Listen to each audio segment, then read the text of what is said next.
하나님의 말씀 구약성경 에스겔 33장 1절로 9절 말씀 교독하겠습니다. 여호와의 말씀이 내게 임하여 이르시되 인자야 너는 내 민족에게 말하여 이르라. 가령 내가 칼을 한 땅에 임하게 한다 하자. 그 땅 백성이 자기들 가운데 하나를 택하여 파수꾼을 삼은 그 사람이 그 땅에 칼이 임함을 보고 나팔을 불어 백성에게 경고하되 그들이 나팔 소리를 듣고도 정신 차리지 아니하므로 그 임하는 칼에 제거함을 당하면 그 피가 자기의 머리로 돌아갈 것이라. 그가 경고를 받았던들 자기 생명을 보존하였을 것이나 나팔 소리를 듣고도 경고를 받지 아니하였으니 그 피가 자기에게로 돌아가리라. 그러나 칼이 임함을 파수꾼이 보고도 나팔을 불지 아니하여 백성에게 경고하지 아니하므로 그 중에 한 사람이 그 임하는 칼에 제거당하면 그는 자기 죄악으로 말미암아 제거되려니와 그 죄는 내가 파수꾼의 손에서 찾으리라. 인자야 내가 너를 이스라엘 족속의 파수꾼으로 삼음이 이와 같으니라. 그런즉 너는 내 입의 말을 듣고 나를 대신하여 그들에게 경고할지어다. 가령 내가 악인에게 이르기를 악인아 너는 반드시 죽으리라 하였다 하자. 내가 그 악인에게 말로 경고하여 그의 길에서 떠나게 하지 아니하면 그 악인은 자기 죄악으로 말미암아 죽으려니와 내가 그의 피를 내 손에서 찾으리라.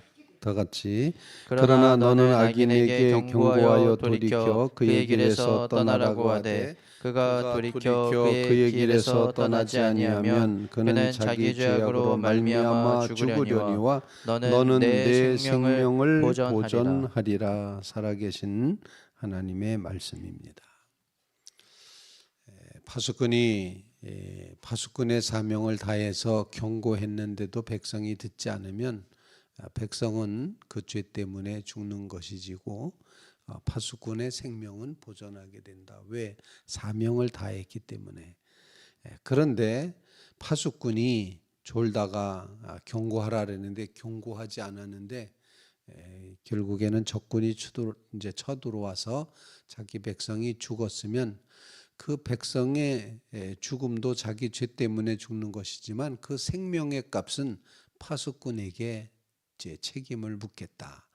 네가 경고하지 않았기 때문에 죽었다라고 책임을 묻겠다. 이런 말씀이 오늘 본문에 기록이 되고 있습니다. 에스겔은 1장부터 24장까지는 이스라엘에 대한 멸망 예고를 합니다. 25장부터 32장까지는 이스라엘 백성 주변에 있는 나라들 쭉 어제 이제 새벽에 말씀드렸던 것처럼 애굽까지 이렇게 주변 나라들의 심판을 예고하고 그다음에 오늘 33장부터 48장까지의 말씀에서는 이스라엘 백성들을 향한 하나님의 회복의 말씀을 이제 주십니다. 그리고 그 뒷부분 그 부분에 가면은 정말 새 영, 새 사람, 새 하늘에 대한 그런 비전을 가지고 희망을 예언하는 그런 말씀으로 에스겔이 구성이 되고 있습니다.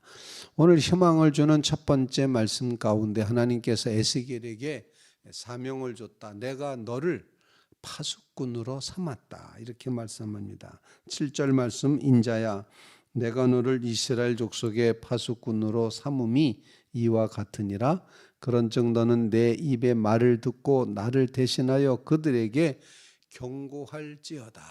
이렇게 말씀을 합니다. 오늘 이 주일 새벽에 파수꾼이라는 그런 단어를 묵상하면서 함께 기도할 제목을 나눌 수 있길 바랍니다.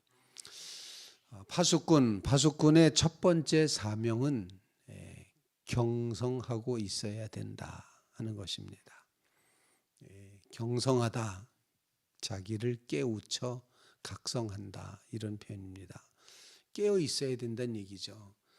파수꾼이 자고 있다면 그거는 이제 제대로 되지 못한 그런 모습이 되겠죠. 그래서 경성하는 믿음을 우리에게 주시옵소서. 하나님 앞에 늘 깨어 있는 믿음이 되게 하옵소서. 이렇게 간구하며 주님 앞에 경성이라는 단어를 놓고 기도할 수 있기를 간절히 바랍니다.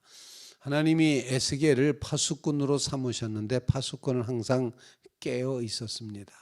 자신의 형편과 사정 이런 것 다 뛰어넘어서 오직 하나님이 무슨 말씀을 주시는지에 대한, 그래서 이는 여호와의 말씀이니라 여호와께서 이같이 말씀하셨느니라 계속해서 깨어서 그가 경성하여서 하나님의 말씀을 말씀으로 깨우쳐 알고 각성되어 있던 그런 모습을 보여주고 있습니다. 우리의 믿음의 삶도 이처럼 하나님 앞에 깨어 있는 믿음, 각성하고 있는 믿음, 깨우치는 믿음, 그 믿음을 주시옵소서. 경성하는 성도들 되시기를 주님의 이름으로 부탁을 드립니다. 두 번째로 이 파수꾼에게 주어진 사명은 경계의 사명이 주어지고 있습니다. 경계, 경성만 하고 있어서는 안 되고 경계를 해야 됩니다. 경계라는 것은 눈여겨보면서 누가 쳐들어오나, 적군이 어디쯤 있나, 무슨 일이 벌어지나, 이거를 그야말로 파수꾼을 워치맨이라고 표현하는데, 워치맨, 보고 있는 사람, 워치하는 겁니다. 이렇게 샅샅이 이렇게 뒤져보는 겁니다. 뭐가 움직이나, 생쥐 한 마리라도 움직이면 저기가 생쥐가 움직이고 있구나 라고 이렇게 눈여겨보는 경계가 필요하다라는 사실입니다. 메가더 장군도 이제 그런 얘기를 했는데, 전투에서 패배하는 이제 군사는 용서를 받지만 경계에서 패배하는, 경계에서 실패하는 병사는 용서받지 못한다. 그 보초가 얼마나 중요한지 모른다는 거죠. 전투에서 져도 데칠 수도 있어. 그런데 보초를 제대로 못 써가지고 적군이 쳐들어왔다 그러면은 그거를 제대로 발견하지 못했다면 넌 아주 혼난다, 이런 말이 이제 있습니다. 물론 나중에는 우스갯소리로 전투에서는 저도 배식에 실패하면 안 된다, 뭐 이런 말도 이제 있습니다만, 이처럼 경계하는 사명이 파수꾼에게 있다는 사실, 성도 여러분들이 모든 것을 눈여겨보면서 이것이 진리인지 거짓인지, 이것이 이단인지 참신앙인지 끊임없이 경계하며 바라다보는, 그야말로 파수하는 그런 귀한 믿음의 삶을 묵상하며 나가시게 되기를 주님의 이름으로 부탁을 드립니다. 세 번째 사명입니다. 파수꾼에게는 경고의 사명이 있습니다. 제가 일부러 단어를 만들고 있는데, 경성, 경계, 경고, 경고의 사명이 있다. 오늘 본문 말씀은 우리말 성경에는 7번 경고라는 단어가 표현되어 있습니다. 그런데 이제 2절에 보면 너희 이렇게 이르라 라고 말한 게 경고하다라는 의미이기 때문에 8번이나 이제 1절부터 9절까지 있는데 경고라는 단어를 8번이나 사용하고 있다면 경고를 하나님이 강조하시는 거죠. 경고하라, 경고했는데도 불구하고 안 들으면 경고한 너는 책임 면한다.